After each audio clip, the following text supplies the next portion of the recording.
All right, in section 9.2, we're going to talk about series and convergence. And the main thing I need you to understand about a series, notice that in 9.1 we talked about a sequence, and a sequence was written as a sub n, and then we had these different terms. Now a series is going to be, see how we have the summation, is going to be when we add up all of the terms. So that's what we mean by the series. So I need to make sure you guys understand the difference between that. Okay, the summation, remember, can begin with n equals 1 or n equals 0 or any other convenient integer. However, typically the default will be n equals 1 because we usually will start a sequence at the first term.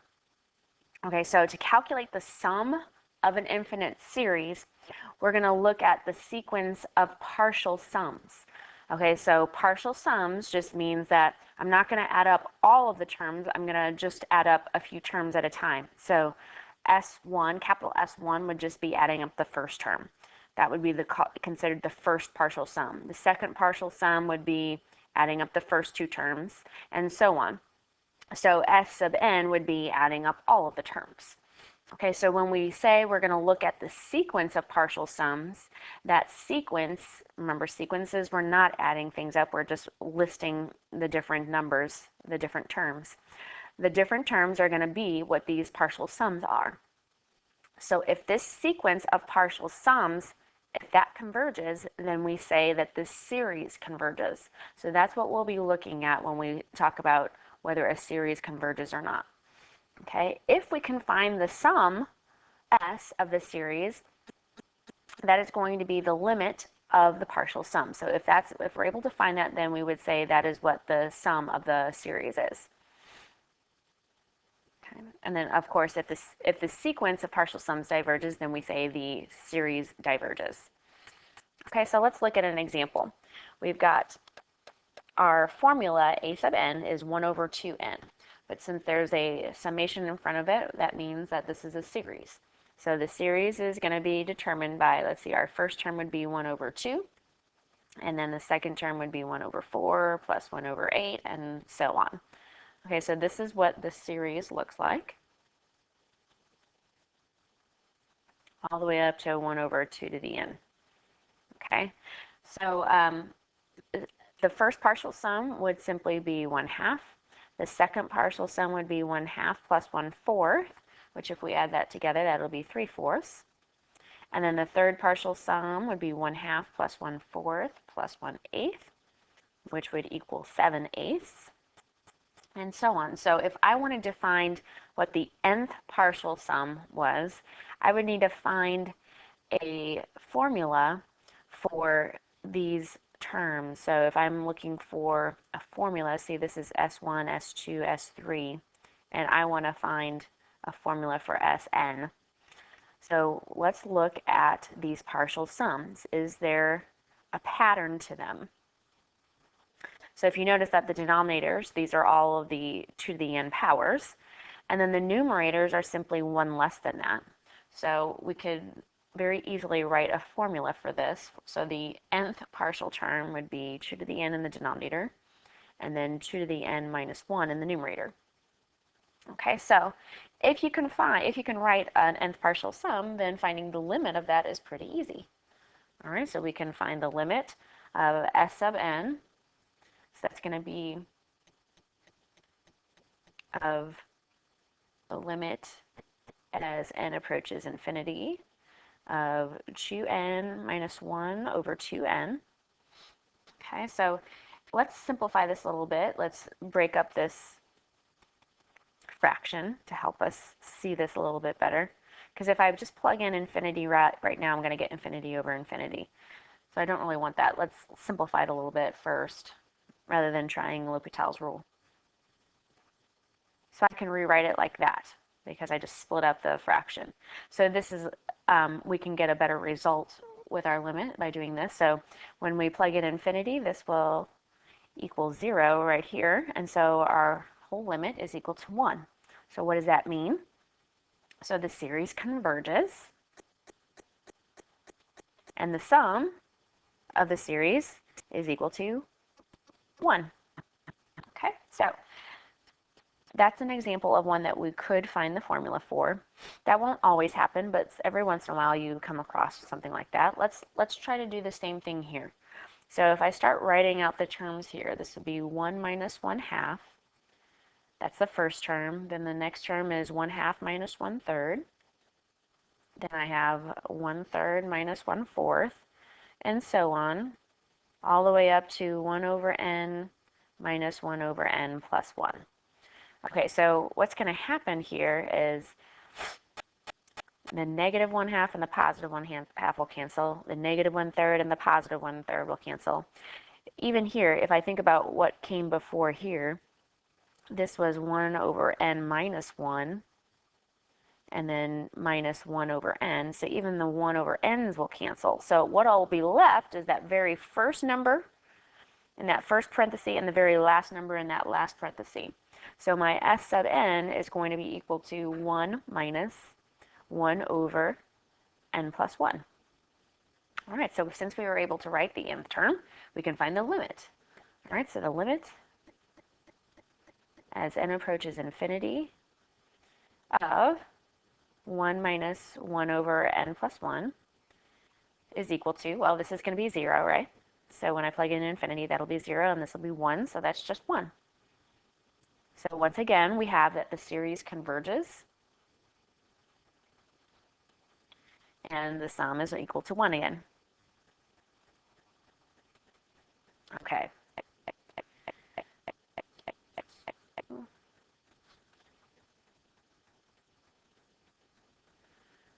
All right, so what that is called a telescoping series. When we have those inner terms cancel out like that, that's what we mean by a telescoping series, and those look like this. We have a sub n, so it'll be some formula, and it'll look like this. So it's easier to recognize these when you write out a few of the terms so you can see what the pattern is going to be. But when you start seeing that happen, then you know that the nth term is simply going to be the nth partial sum, rather, not the nth term. But the nth partial sum is going to be that first one minus the last one. Okay, so then our limit will simply be, if I take the limit of this,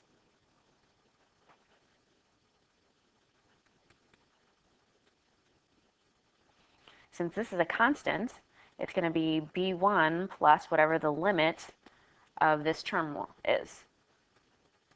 And we can't determine that yet because it depends on what the formula is. All right, so just be aware that anytime you have a telescoping series that you're able to find the nth partial sum and then take the limit of that. Okay, so now let's look at geometric series.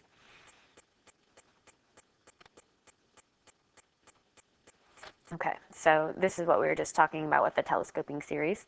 All right, so with our geometric series, you guys learned about this in pre-calc, but a reminder, that's when we have the pattern where I'm multiplying by the same thing each time. So here we multiplied by r and then by r each time. So just a reminder of that. That's what we call a geometric series. And that formula will look like this. I'll have some constant times my ratio, we call the r the ratio, and then raised to the n minus 1. And remember, it's n minus 1 because this first term will be just a constant, right, without that ratio multiplied yet. All right, so, and of course, a can't be 0, otherwise we would have zeros everywhere. And we said when we had a geometric series that if the ratio was less than 1, it would converge and we would be able to find the sum. All right, so, and this was the formula that we used to find the sum. Okay, so that should look very familiar to you. Remember, a sub 1, that's your first term, okay, and then over 1 minus your ratio. If the ratio was greater than or equal to 1, then the series diverges, right? And if you think about it, that makes sense. If I have, if this is 1 or higher, then these numbers are not getting smaller and smaller, All right, so I'm just going to keep adding larger and larger numbers to it. Whereas if I keep adding a smaller and smaller number to it, then it will eventually converge to this value. Okay, so let's look at an example. All right, so we've got this geometric series. And again, if you think about what is our A1 and what is the ratio, okay, so our A1 is that first term, the 5, and then what's being multiplied by each time. So basically, you can just take 1 divided by the previous term. So if I take the second term divided by the first term, that gives me negative 2/3. So that's my ratio. Okay, and you could do that with any two terms, consecutive terms. So the ratio is negative 2/3. Okay, so since the absolute value of our ratio, that's equal to 2/3, and that is less than 1, so that means we are able to find the sum. So because of this, we can say the series converges.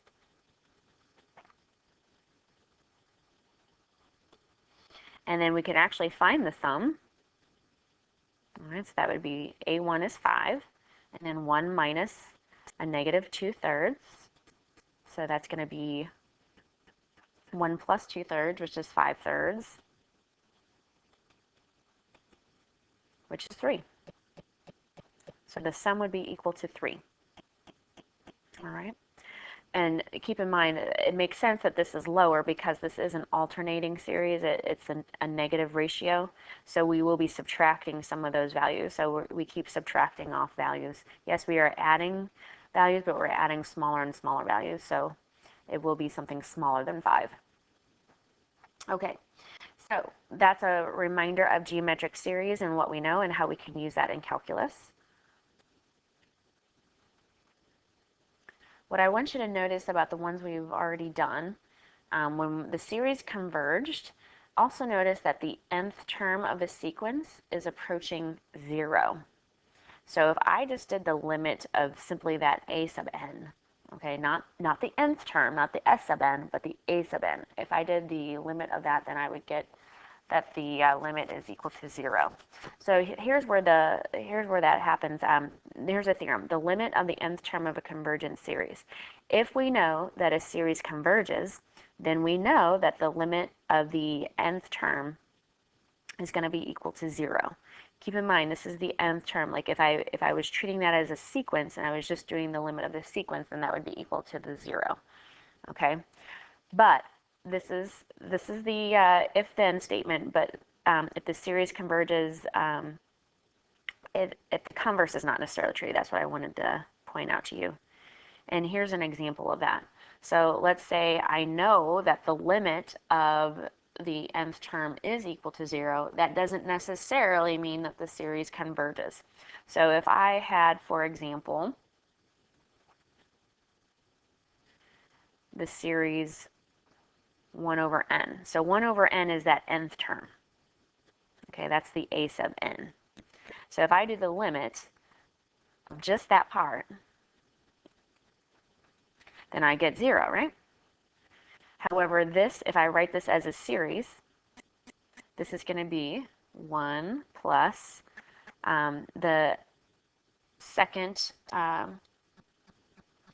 partial sum would be 1 plus 1/2, so that would be 3/2. All right.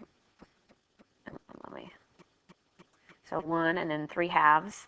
And then the next one would be 1 plus 1/2 plus 1/3. So that would be 11/6. The next SN, so this is like S1, S2, just to be clear. Okay. And then our next one would be 25/12. Okay, so I just want you to see the difference here between a sequence versus the series, right? So we took the limit of it as if it were a sequence and it was equal to 0, but notice that the series does not converge. All right, these keep getting larger and larger, so this is going to diverge. So this is actually called a harmonic series. We'll look at that a few times throughout this unit. Okay.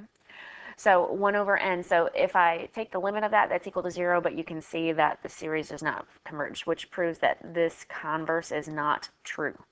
Okay, not necessarily true. It could be true, but it's not always true, so we can't use that as a rule.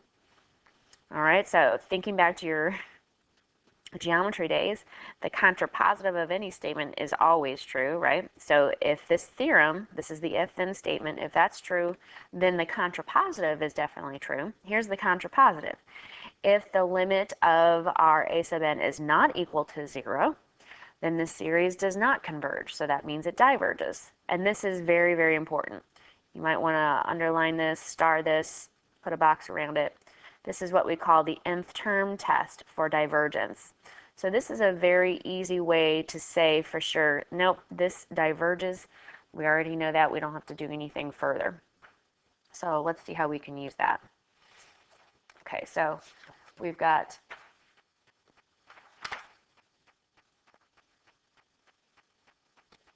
just a moment. Okay, now I'm on the correct example. So does this series converge or diverge? So let's look at just the a sub n. So I'm going to be taking the limit of this. And if I do get that it's 0, then that's fine. We have other ways of determining whether it converges or not. But if I do the limit of that right away, I can see if it's not equal to 0, then I know for sure it diverges.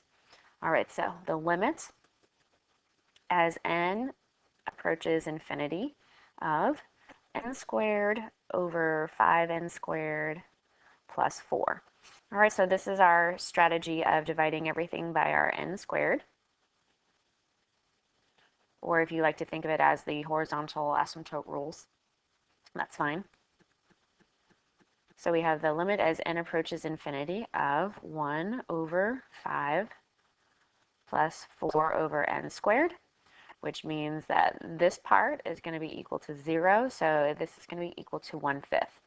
So 1/5 is not equal to 0, so by our nth term test, we know that this series diverges. See how easy that was? I didn't have to find partial sums or anything like that. Okay, so remember, if we find that the nth term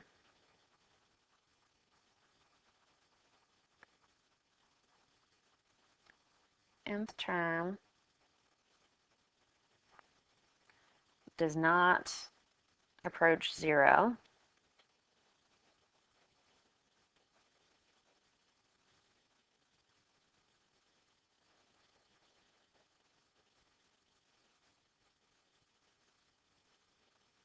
then the series diverges. If we find that the limit as n approaches infinity is 0, then we don't really know anything about the convergence or divergence. So that's why I said we have to do something else to determine that convergence or divergence. Okay. So remember, just because if we get it does equal 0 doesn't mean it converges or diverges. All right, these properties of the infinite series on page 610, that's just a reminder that we can pull out constants in front of the sigma. We can add sigmas together, all right, which will be useful later when we start working with those sigmas. And we can also subtract. Okay, so just a reminder about our sigmas. All right, let's look at another example. Does this series converge or diverge? All right, well, again, what have we discussed? We've discussed telescoping, geometric, and the nth term. All right, so if you can recognize a geometric series or a telescoping series, that's basically the easiest. And this is definitely a geometric series. I have a ratio raised to some power. All right, so since my ratio is equal to 2, and that is definitely greater than or equal to 1, we can say that the series diverges. If you're having trouble with recognizing that, just write out a few terms so you can see that that would be 2, 4, 8, 16, and definitely you can see how that's going to keep getting larger and larger. So if we start adding those together, then this series will diverge. Okay, well, let's look at another one. Example 6. Does this series converge or diverge? Okay, so again, I'm going to look at this part right here, and it might be a little overwhelming to see that. Something that might help you with this is to rewrite this. So our a sub n, instead of writing this as 2 to the 2n power, let's write that as 2 squared to the n power. All right, and then let's split this up too. So this is basically 3 to the first power times 3 to the negative n power. And the reason why I'm showing you this is because if you rewrite it, it'll become more clear as to what's going on with this format. So I basically just rewrote that. So instead of 2 squared, I put 4, and then instead of 3 to the negative n, I just put that in the denominator. So remember that this is a nice, handy trick to remember. Not a trick, but algebraic manipulation.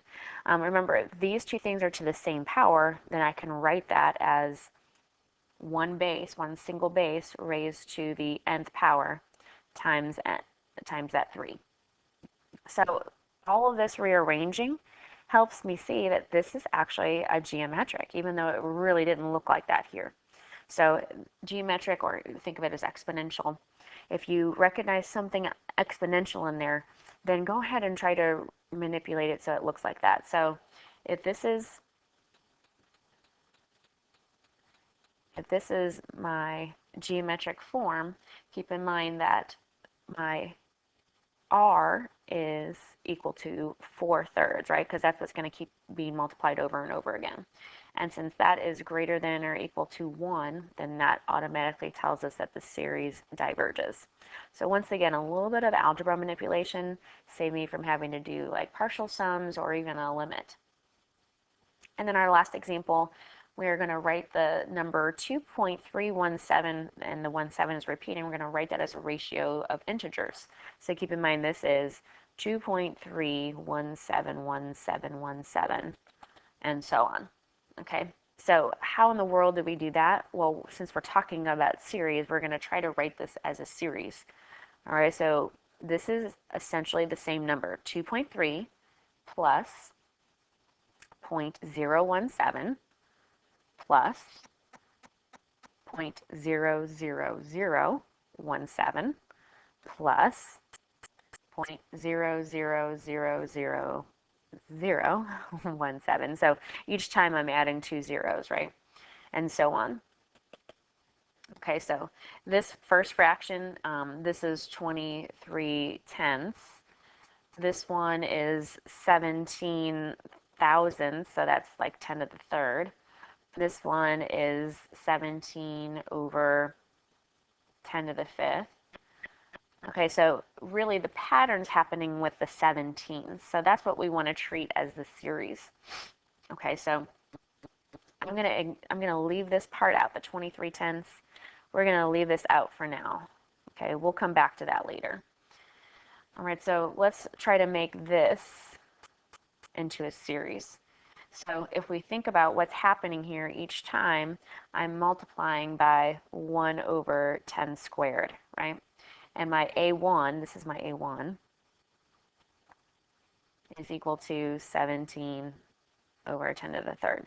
So my ratio is equal to 1 over 10 squared, or 1/100th, which is less than 1, right? So we know this is going to converge. Okay, so that's good. So we can actually figure out what all of this stuff is equal to. So once I figure out what that sum is, I'm going to add it to this 23/10. So that's the plan. So we said if we have a geometric series and it converges, then we have this sum formula that is going to be A1, which was this, over 1 minus A, or 1 minus R rather. Okay, so I've got 17 thousandths over, this is going to be 99 hundredths. Do not get your calculator out. We can handle this. All right, so we've got those canceling. So I'm going to have 17 over 990. Okay, so that's the sum of my series right here. Is equal to 17 over 990. So now let's write the whole thing. So I said I was going to write 23 tenths plus this infinite part. Okay, so that's going to be, well, if I get a common denominator, this is going to be a 990. So I'm multiplying top and bottom by 99. So, okay, I'll let you get a calculator out for this if you want. The whole idea is to not use a calculator because then we could just change it into that. But doing it by hand isn't terrible. And then I would, since they're both even, I would reduce that by 2. So that would be, let's see, 495. And then the half of this would be 1147. Okay, so there we go. We've got a ratio of integers, and you can check this on your calculator and see if it gives you the same decimal.